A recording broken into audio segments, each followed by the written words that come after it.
Thank you, Terrence. We are ready to get started.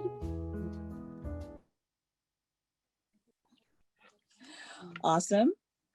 I believe Dr. Allwady has joined us. Yes, I'm here. Hey, how are you? Good, how are you? Very good. Well, thanks everyone for coming back. This is our last presentation for our 8th convening of the State of the Health of Chicago for the Institute of Medicine of Chicago. I want to thank all of you guys so far. We've had, honestly, I think great discussions, great chat activity, and great private chats to me and suggestions. So I appreciate that. This upcoming session is being sponsored by the Portis Foundation and the Michael Reese Research and Education Trust that has been supporting the exploration of the feasibility of a Wellbeing Trust for Chicago. So I want to thank the Portis Foundation and the Michael Reese Research and Education Trust for their support. We're so pleased today to be joined by our Chicago Commissioner of the Department of Public Health, Dr. Allison Arwady. And Dr. Allwady, I have to say, when I look at your bio, you were trained for such times as this. Dr. Allwady started at the Chicago Department of Public Health in 2015. She was confirmed as the commissioner of the City of Chicago Department of Public Health in January of 2020. So as a chief medical officer, she oversaw disease control, environmental health, emergency preparedness, and behavioral health divisions. She's worked on disease outbreaks, immunization promotion, tuberculosis response, immunization, lead poisoning prevention, substance misuse. Prior to CDPH, Dr. Allwady was at the CDC as an EIS, Epidemic Intelligence Service Officer. And in that role, she focused on outbreak response, including international work on Ebola and Middle East respiratory syndrome. So Dr. Allwady, really, gosh, day 2, epidemic breaks out of your being confirmed. So we're really looking forward to talking with you today. We appreciate your educational background. Harvard's been represented today by you and the commissioner. A good bachelor's degree from Harvard, a master's degree in public health from Columbia, and medical school and clinical training at Yale. She's board certified in internal medicine, woohoo, and a pediatrician, and actually continues to see patients, primary care patients weekly. So we're thrilled to have her here today. She's going to kick off probably for the next 10 to 15 minutes, giving us an update on the rollout of Chicago 2025. So we look forward, Commissioner Allwady, to your remarks. You will be followed immediately and to go into a panel on discussion about the principles of a Wellbeing Trust.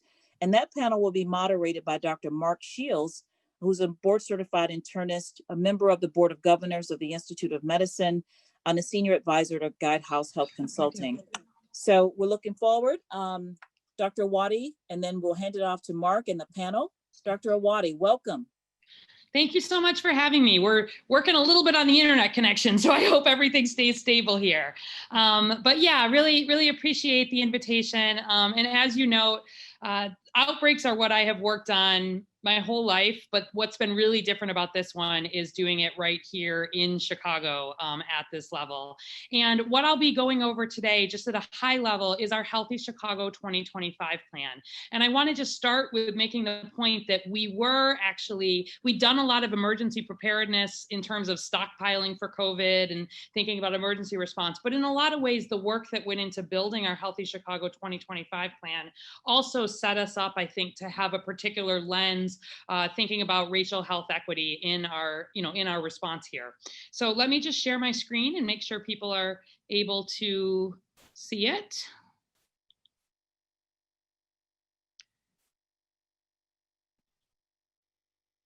Are we good? Excellent. Okay, so the focus of Healthy Chicago 2025 is on closing our life expectancy gap. And we do start, make sure this is in a make sure this is in a format where everybody can see the whole slide. There we go. Okay, so first of all, where we just start from COVID, because at this point, every conversation starts with COVID. First,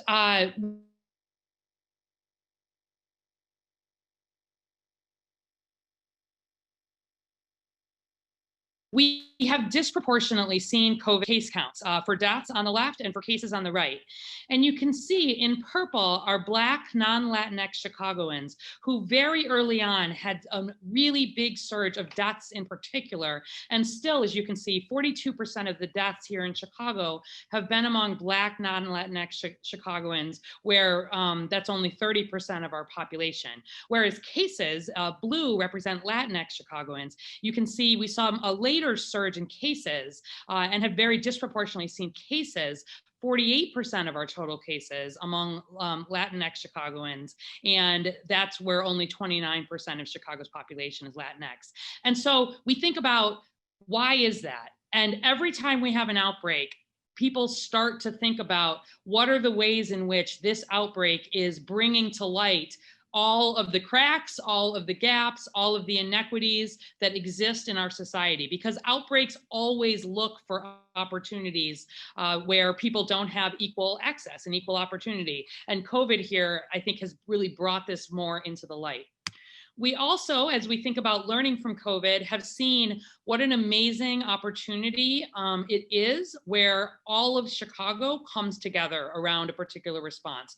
These happen to be pictures related to food distribution, but I could have chosen a whole range in which we have just seen people from the healthcare sector, from the philanthropic sector, from the community-based organizations, from everyday neighbors, from churches and other religious organizations, stepping up in all kinds of ways to meet the needs of our neighbors. And I think we've learned a lot about how we can do that more effectively to make sure we're all rowing together when there are major things that hit our city. And we'll want to kind of learn from that idea of making sure that as we're all doing good work for each other, that it's well coordinated.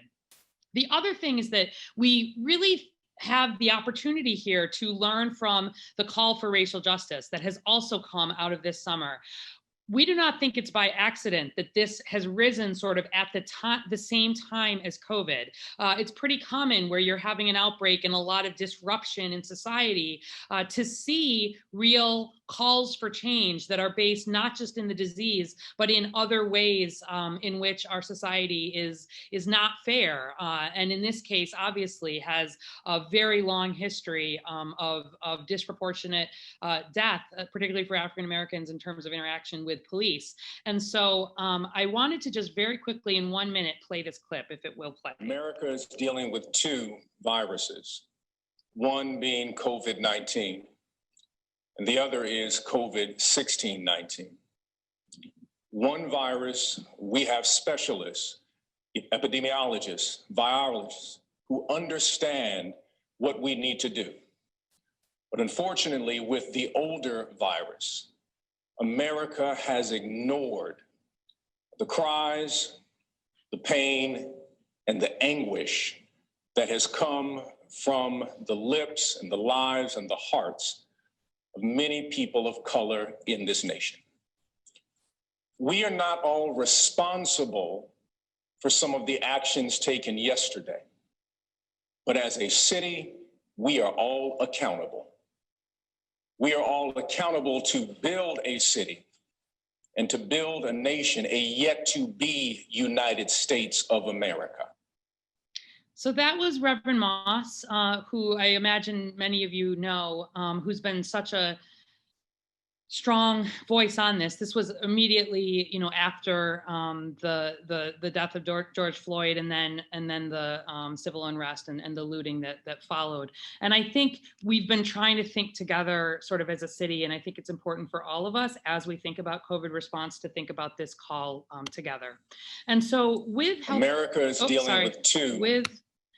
So first of all, some very quick facts.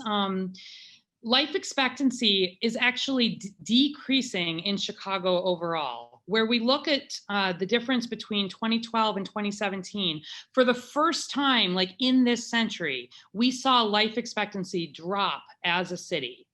But when we break that down, we see that, in fact, for white non-Latinx Chicagoans, we continue to see a very small increase in life expectancy from 79.8 to 80.2 years. Whereas in contrast, for all other race and ethnic groups, over just that 5-year span. Among Asian non-Latinx, we saw a drop. Among Latinx, we saw a drop, and for the first time, life expectancy below white life expectancy. But the major difference here is what Black non-Latinx life expectancy is here in Chicago. 72.6 years, and then a drop over that time to 71.4 years. An 8.8-year gap between Black Chicagoans and other Chicagoans in terms of life expectancy. Unacceptable, preventable, and something we need to work together on as a city. The top 5 drivers of this life expectancy gap, the biggest one is chronic disease, 4.3 years. And so where we think about the disproportionate impact on mortality that COVID has had, and you think about, we've all learned the underlying where people have diabetes and lung disease and heart disease, that predisposes folks to have more severe outcomes and in fact deaths from COVID. This is part of that story. Following that is gun-related homicide, infant mortality, HIV and other infectious diseases, and opioid overdose. And so these 5 proximal causes are the particular focus of the health department over the next 5 years in conjunction with partners. Those of you who have been right along with us, Healthy Chicago 2.0, which was our 5-year plan from 2016 to 2020, was where we started calling out health equity in particular. And with the next version of this, which is 2025, we really are more explicitly talking about racial life expectancy gap and getting even more specific. We work with something called the Partnership for Healthy Chicago. It's more than 40 members that advance health and racial equity, as you can see, from a wide variety of sectors. And we did a full community health assessment with thousands of surveys, dozens and dozens of focus groups, collected a lot of data. You can go online to learn more about it. But we ended up really wanting to talk more explicitly about root causes here. So where we're thinking about putting this in a positive light and wanting increased life expectancy for Chicago, a blossoming tree, we think about turning those same drivers of the life expectancy gap into positive framing, thinking about having less chronic disease, improved mental health, ending the HIV epidemic, having communities that are violence-free, healthy parents and babies, and communities that are drug-free. Where we think about how we get there, you have to focus on sort of the trunks and the branches, where this is clean air and vibrant neighborhoods, health and social services, housing, food access, and public safety. But then when we think about what's driving those, it's where you get into social and institutional equities, where instead of, we're again trying to put this in a positive light, we want anti-racist and multicultural organizations. We want public accountability, fair laws and regulations, economic opportunity for all. And the idea is to in conversation with a lot of folks from around Chicago, think of this as how we work toward where there are inequities now in a very positive approach, recognizing they're there, but also recognizing that where we have equitable access to resources, environments, and opportunities, where we have community power and freedom from oppression, we can have increased life expectancy. And so just at a high level, the assessment themes and the primary goals are 4: to close the racial life expectancy gap as a city. We'll be working to improve systems of care for the populations most affected by the inequities, to further health and vibrancy of neighborhoods, to strengthen community capacity and youth leadership, and transform policies and processes to foster anti-racist multicultural systems. It gets more specific as you dive into the plan. These are the priority areas: housing, food access, environment, public safety, neighborhood planning and development, health and human services, and then our public health systems and organizations. And there are very particular focuses driven by the data for each of these areas in terms of where the focus is. We have an ideal state, which we know is just an ideal, but we did feel it was important to start, and this was done in partnership, to say that, the goal would be that within one generation, all Chicagoans could have a healthy, affordable home, could have enough nutritious food, and that local food businesses could thrive, could be breathing clean air free of harmful pollutants, would be safe across the city with trusting relationships with law enforcement, be living in vibrant neighborhoods that reflect their identities, benefit from a full range of health and human services and have voice and power in the public health system. We have a long way to go to get there, but stating this collectively was important. And so the 2025 vision is imagining, again, in a city where all people in all communities have power, are free from oppression, and are strengthened by equitable access, as we've laid out.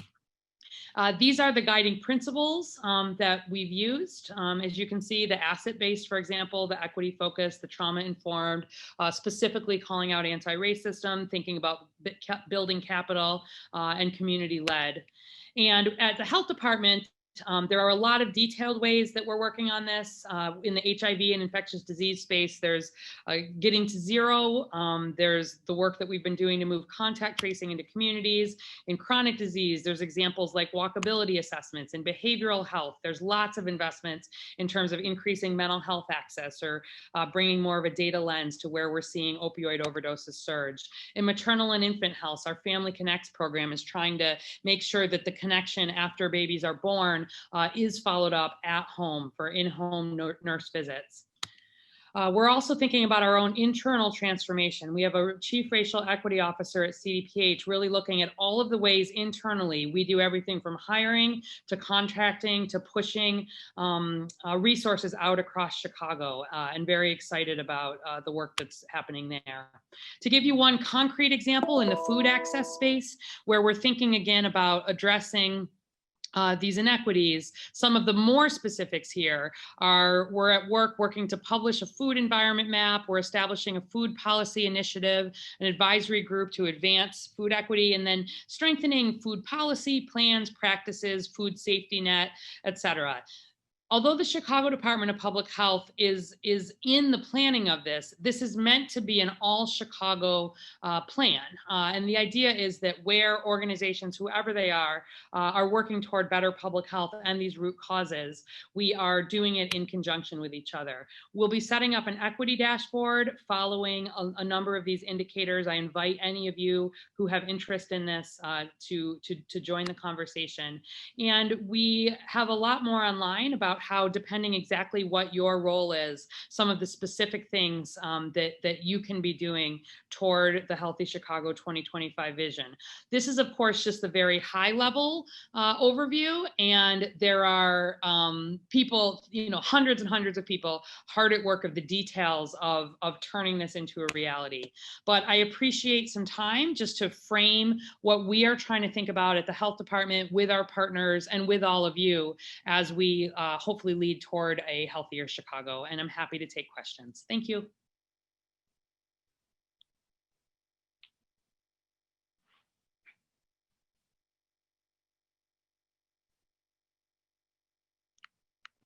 Dr. Shields. Thank you, Dr. Arwady.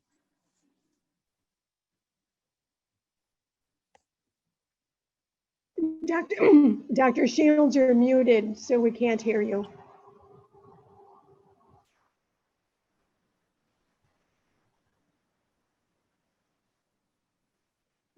There you go. There you go. We got it. There you go. Thank you, Doc. Okay. All right. And technology. We can hear you. Okay. Well, thank you so much, Dr. Arwady. And I'm going to try to bring up these slides. The Institute of Medicine of Chicago has had a long interest in the disparities of health outcomes. And over the last 2 years, we've really moved our focus to be on the social determinants of health. Yep. And I'm having a little trouble with these slides. There you go. Okay. As we've moved to the social determinants of health, has been discussed by multiple speakers today. There is, as we know, this major health equity gap between white population and minority populations, not only in Chicago, but also nationwide. And our real challenge in this panel discussion is, what can we do about this? We're not just observing it, but what can we do? And it's these underlying social determinants of health that IOMC has been focused on: the loss of health insurance, crowded housing, multi-generational housing, racism, reduced ability to work from home. And we could go on in terms of those underlying causes that have really driven this difference in outcomes for COVID deaths and morbidity. Next slide. Next slide. Next slide. What we have discovered as IOMC has done this research is that there is a great promise in well-being trust to attack the social determinants of health. As we've looked nationwide, these trusts can have varied focus, varied communities that they serve, a varied organizational structure, but they all coordinate and integrate services. They reduce duplication and increase efficiency. They provide infrastructure and technological resources. They add value by staff training and operational support. They encourage blending and braiding of funding streams, and they engender a shared purpose across multi-stakeholders. Next slide. To do this assessment of feasibility, IOMC put together 4 subcommittees under the leadership of the Management and Implementation Committee. The first looked at trusts nationwide. The second looked at coalitions and alliances in the Chicago metropolitan area. The next looked at metrics and analytics. Those excellent sources of data. Dr. Arwady talked about a number of them, but then also some additional sources of information that could help drive change for social determinants. And then glossary committee. We looked to national and regional experts, interviewed them, and had significant input. Next slide. This was an in-depth review with literature, interviews, reviewing documents, and data. Next slide. This subcommittee was led by Pankaj Patel and looked at the national trust scene across the country. There are over 100 well-being trusts and accountable communities for health across the US. Most of these are at the state and regional level, with a few at the metropolitan level. And they're funded different ways, some through endowments, others taxes, or progressive blending and braiding of funding streams. Next slide. Then we looked at local coalitions and alliances, and this was led by Cheryl Ermiter and Bill Friestad, and we found that there were over 40 organizations that had coalition or alliance in their name or in their mission in metropolitan Chicago that addressed aspects of social determinants, equity, and drivers of well-being. There was significant variation in the size of these and in their scope and activities. There were many bright spots, and actually we've talked about a number of them this morning. And some of these organizations are growing, and others, as a reflection of the impact of COVID, were really not available in the spring and summer. But we found that there were actually few broad multi-sector collaborations, and many of these alliances, coalitions struggled for sustained funding. Next slide. The Metrics and Analytics Committee really grappled with what could we do to have an up-to-date monitoring system to know how each neighborhood is doing. And so this group looked at the Chicago Health Atlas, some of the wonderful work by Dr. Arwady and others, as well as looking at the well-being in the nation data. But then we also looked at some new additional opportunities that could give us real-time feedback or very close to real-time, such as linking referrals to social service agencies and then the return information, and do that across providers, across agencies. and other opportunities. Next slide. And then we had a glossary committee that looked for the definitions of keywords and concepts so that everyone was talking on the same language. Next slide. And the preceding slides, as well as the several, have been put together by Elizabeth Carlson, who's the chair of our implementation committee. And she has been sharing this work with her two co-chairs, Denise Giambalva and Pankaj Patel. Next slide. These are the 7 common principles of successful well-being trusts that we've extracted from this research that IOMC has done. That these organizations have collaborative platform. They have a common vision and shared agenda. They collect and share data with common definitions for continuous learning. Local communities are central to determining the priorities and initiatives. That there is a broad stakeholder representation. There are pooled resources for sustained funding and an ability to scale programs. Next slide.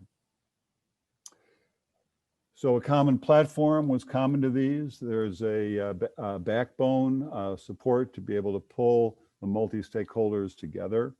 Next slide. Next slide. That there's a common vision and shared agenda for the organization, and as they work on common projects, people are all pulling together. Next slide. There's a collection and sharing of data for continuous learning.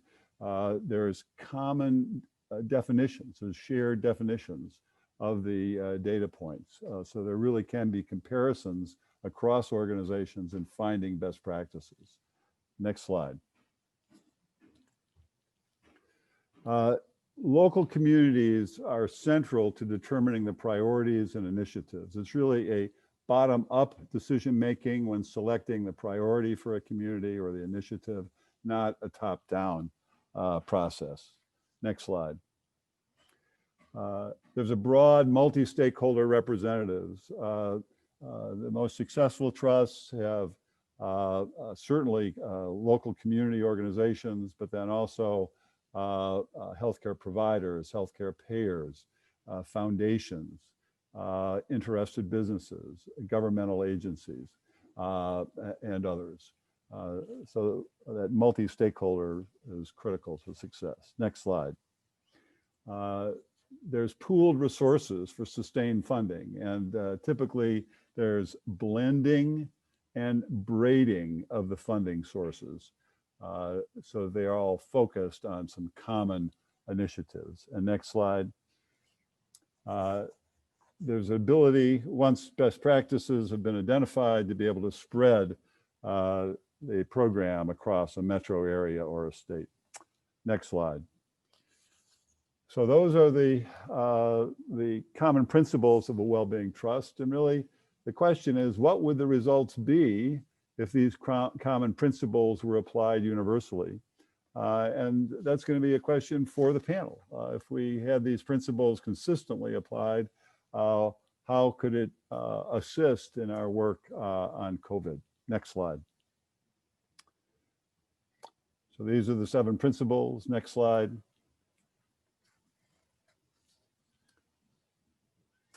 Next slide. Next slide. Yep. And for more information, you can go to the IOMC website. Next slide. I'm really delighted to be joined on this panel.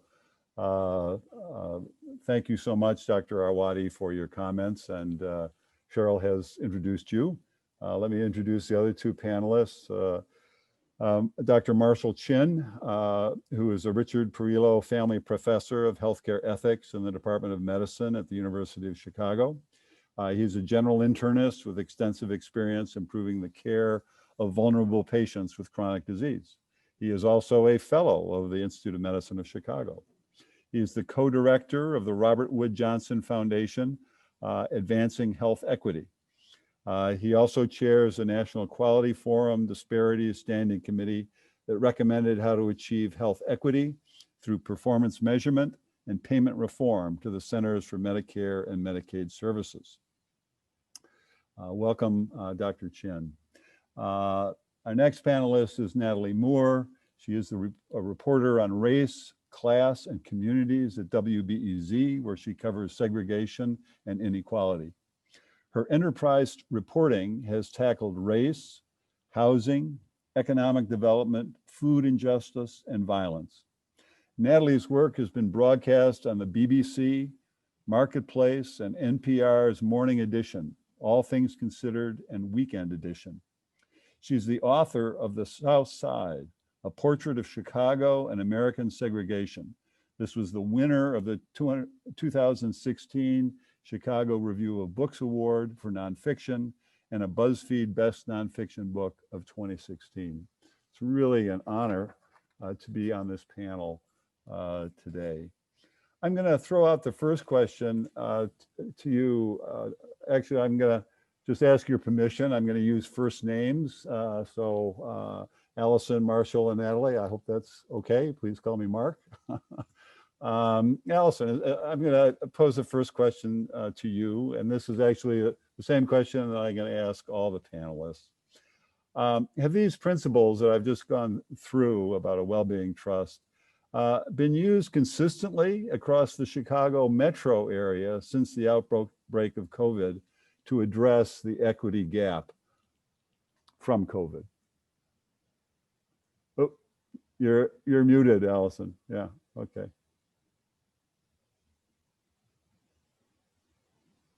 There you go. Can you hear me? Yep, now I can hear you. Great.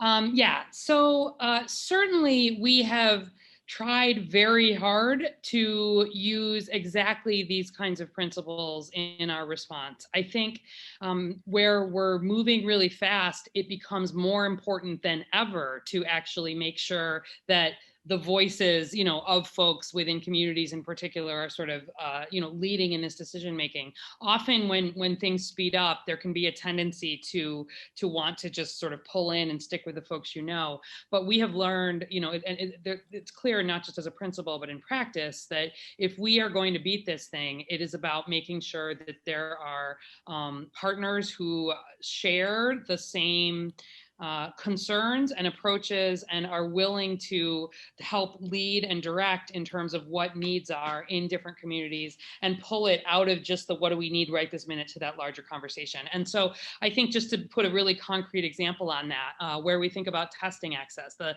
health department normally does no testing of any kind. It's all done in the clinical space. But we saw really early on that there were real problems in terms of, we saw people who had very good healthcare access getting a lot more testing.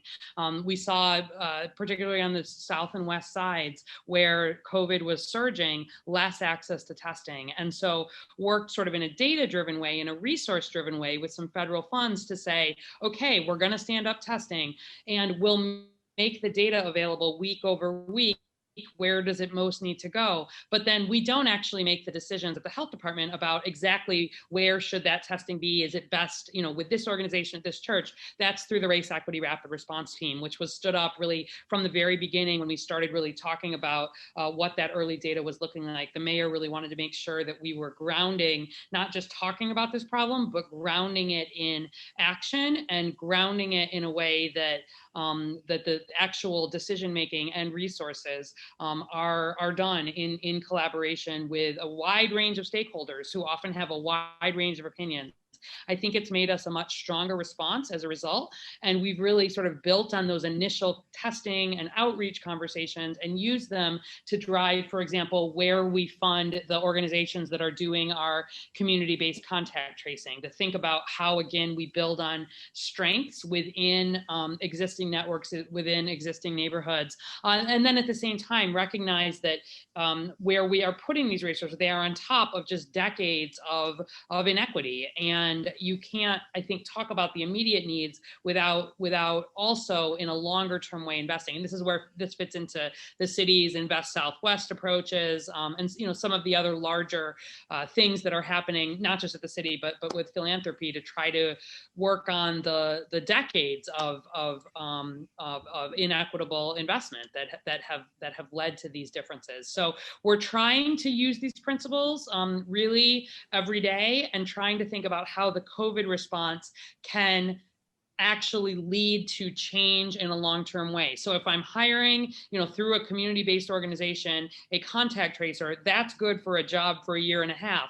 But if I can also make sure that there's a learn as you earn component, which we're doing through city colleges, these same folks are getting training that they can hopefully become community health workers and work with FQHC, federally qualified health centers, and be sort of more of a healthy Chicago core in the neighborhoods where we most want to be, to work on that life expectancy gap, to work on that chronic disease part as we build up healthcare access. So taking these principles and trying to think about what do we need right now today, and how does this lead us to a stronger, more equitable Chicago in the long term. Great, thank you. Thank you. Marshall, I'm going to ask you, given your strong background in chronic disease, particularly, would a multi-stakeholder coalition following these principles have helped us avoid some of the equity gap coming from COVID due to chronic disease? Well, they would help, Mark. And certainly the principles are aspirational, they're inspirational, they're a great North Star. But where the rubber hits the road is then concrete action and concrete steps to operationalize abstract concepts. And here's where I think we can do better in terms of our intentionality. Just what Allison said, that when it comes down to it, whether I'm a clinician, I'm taking care of my patients and what I do for that individual patient, or from Allison, taking care of the whole city, is what our concrete actions are as people and as institutions. And let me explain like 3 different areas. One is mission. And so ideally, the mission is that we're improving health for all of Chicago, advancing health equity, no matter who you are. And regardless of whether we're a community member, a health organization, whether we're a CEO or we're the front line, we would all consistently have that message. It's important both in terms of operationalizing our daily actions, as well as for the advocacy and political support for the types of changes that will be required to do this successfully. So mission. Number 2 would be the root cause analysis. And I love that slide you had, Allison, of the tree and the root cause analysis of what is driving the disparities and areas where there are not great outcomes for some of our folks here in Chicago. And it requires then the deep dive. It's both for the whole city, but then individual communities, individual health organizations, individual practices. This root cause analysis has to happen at each of these different levels to determine the concrete individual, structural, social drivers, and medical factors impacting outcomes. The third would be within what I would call then the matching of the solutions and the interventions to address those particular structural drivers.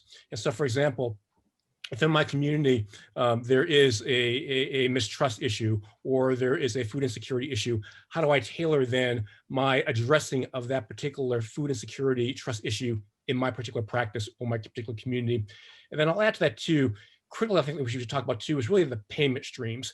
And that ultimately, it's not going to be sustainable, or else not going to be able to incentivize and support everyone unless the payment policy follows the goal then of addressing these drivers. It's both blending and braiding care by payment, as you said, Mark, but it's also then some of the more fundamental change to align the incentives. So it's in everyone's interest to do the right thing. And so people want to do the right thing, but they need to be supported so that they can have the business case to be able to address these fundamental underlying medical and social and structural drivers of health. Okay. Thank you very much, Marshall. Natalie, you and your colleagues at WBEZ have a wonderful perspective across the whole metropolitan Chicago area. And I'm very interested in your perceptions of how these principles have really been followed or have opportunities for improvement so far in our effort in COVID and its impact on the health equity gap. Good afternoon, everyone. Thanks so much for having me. Feel a little bit out of my league with all the medical experts here. So please note that I'm coming just as a journalist, as an observer, and not someone who's making policy. I quoted some months ago, Reverend Moss saying, "We're living in COVID-16-19." And I think no matter what the laudable goals are, you have to keep it in context that no principles are going to reverse decades or even centuries. But if we're just talking about Chicago, 100 years of really terrible housing policies and economic policies that have kept our city segregated. And that goes to the root cause. So you can do, this isn't to minimize the principles, but also understanding that they alone can't fix everything. I will say, I put a link in the chat that my colleagues and I spent many months on, and we looked at the zip codes with the highest number of COVID deaths and cases and the lowest. So the zip code 60649, which is mostly South Shore, 60623, Little Village, and then the lowest ones were 60610 and 60611, so near North Side and Streeterville area.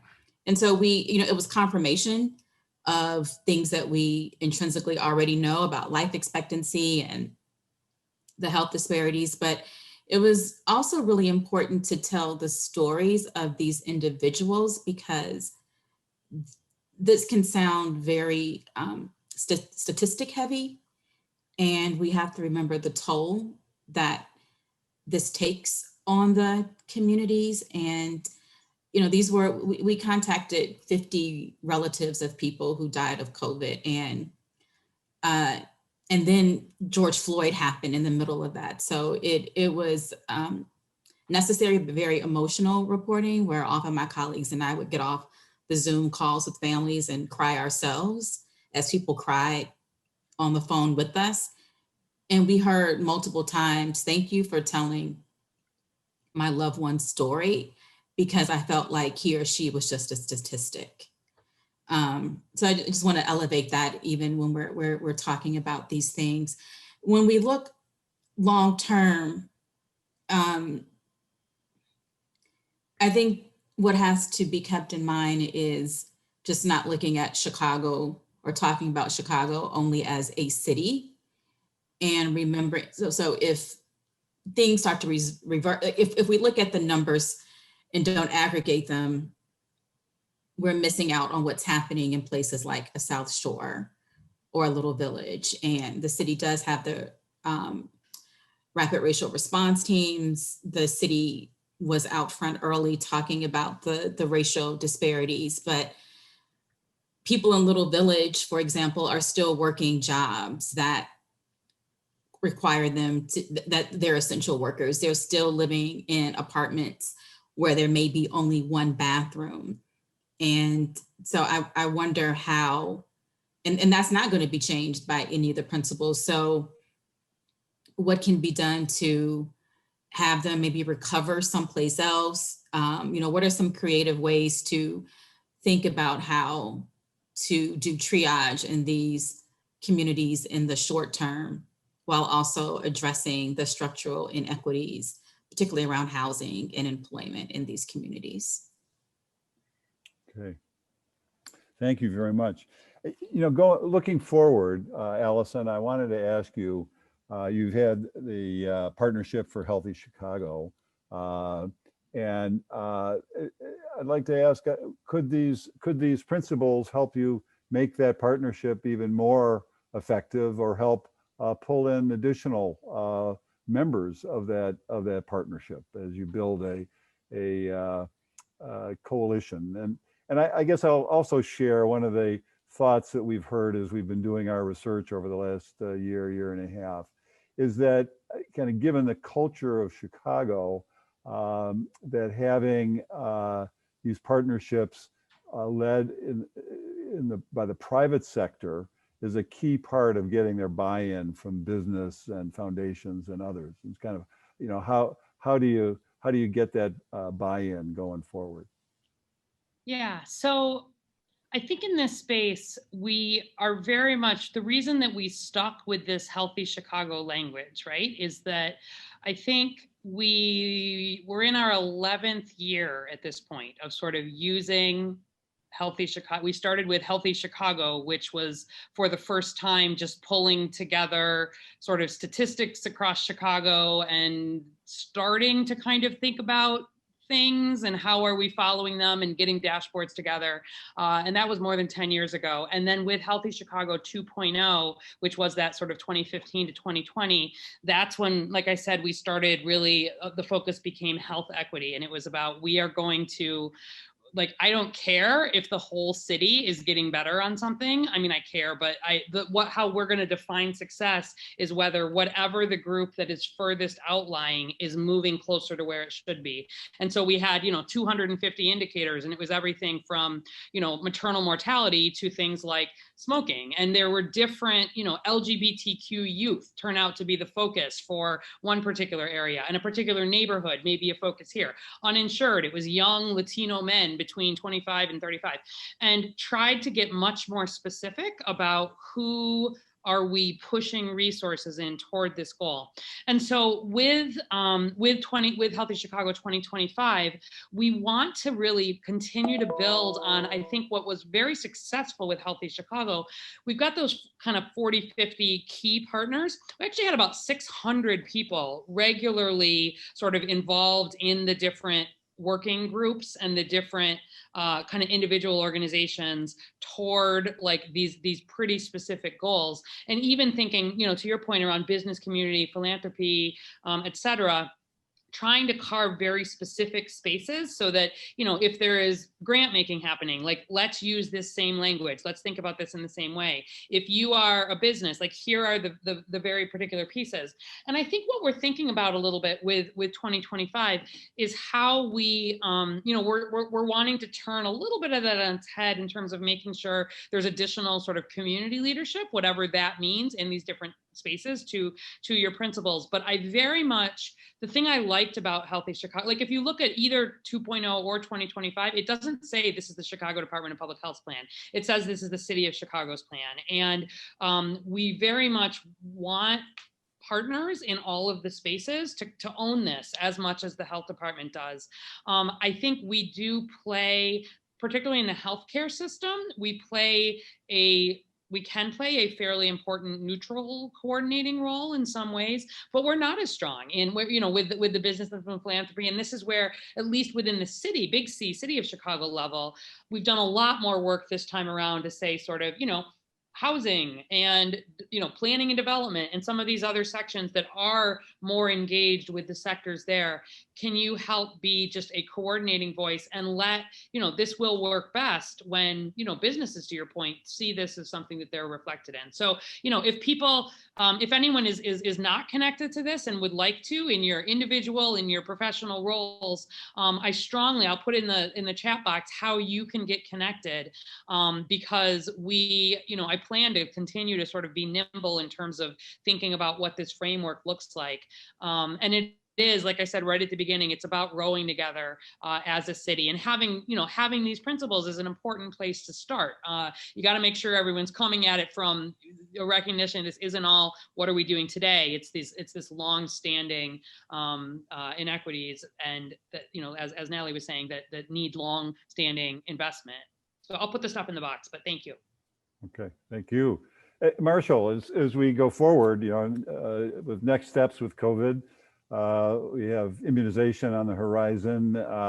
What other, how can we use these principles to improve our efforts to close the health equity gap going forward? They were both like issues having to do with like overall culture and mission, and then very concrete steps. And so many of you probably saw yesterday's debate, and one of my favorite questions was when Kirsten Welker asked the candidates to look in the camera and say what they would say to African-American parents who are about to give their child the talk.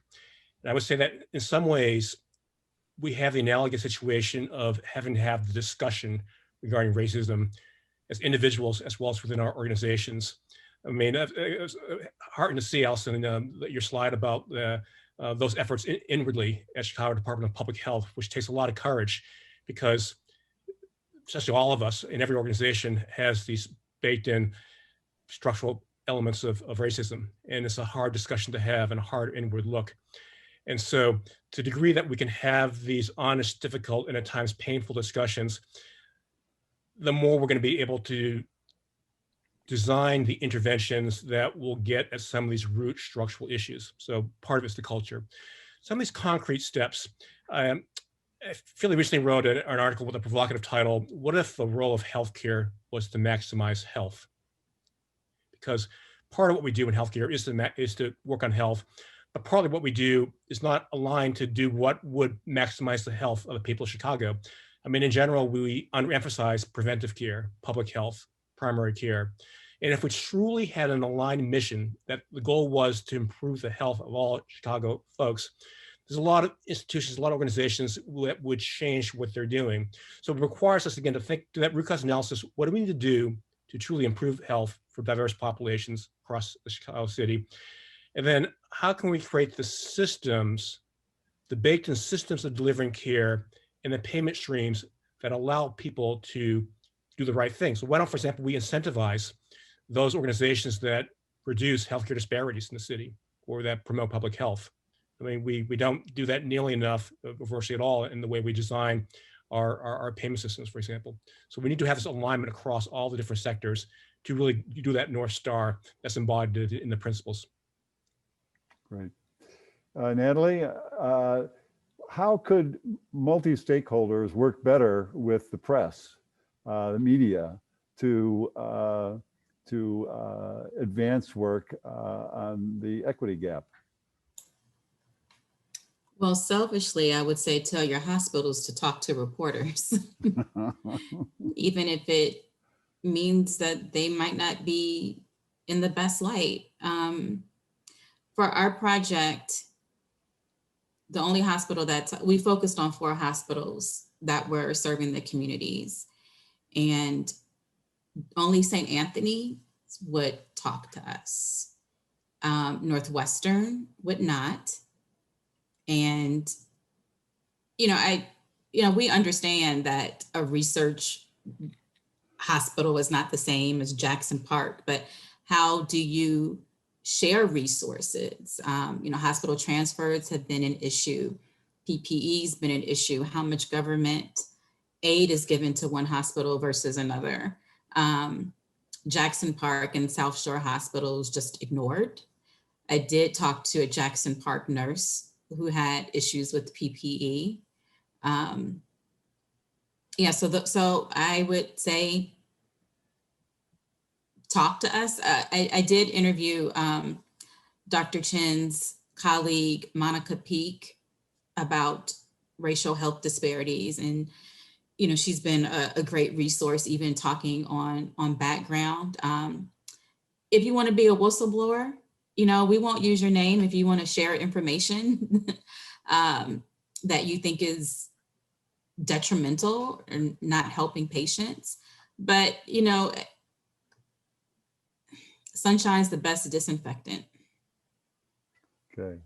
Well, thank you, Natalie. I really want to thank the whole panel for this. It's time for me to turn this over back to Cheryl Whitaker for our closing remarks. It's really been very helpful. This has been very insightful to IOMC as we've thought about social determinants and the health equity gap. And your comments will help guide us on our next steps. So thank you very much. So Cheryl, turn it back to you.